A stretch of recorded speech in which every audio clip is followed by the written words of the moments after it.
Welcome in English learning video. So let's learn another few interesting phrases. First one we have to touch the base.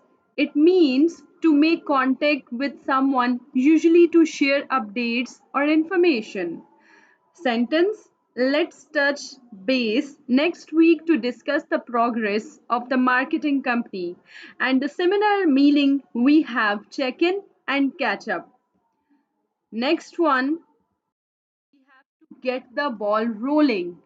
And the meaning is start or initiate something like a project or meeting or anything that you are starting with. And the similar meaning is to kick off. And let's take have a look at sentence. I have scheduled a team meeting for Monday to get the ball rolling on the new product launch.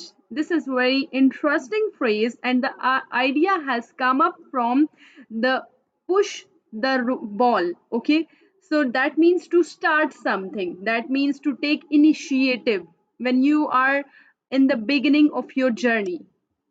And let's the third phrase we have on the same page, and the meaning everyone agrees and understands a situation in the same way.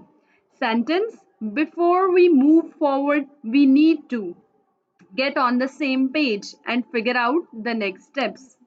Hope you are enjoying these interesting phrases. Please let me know in the comment section. See you another few interesting phrases. Take care. Allah Hafiz.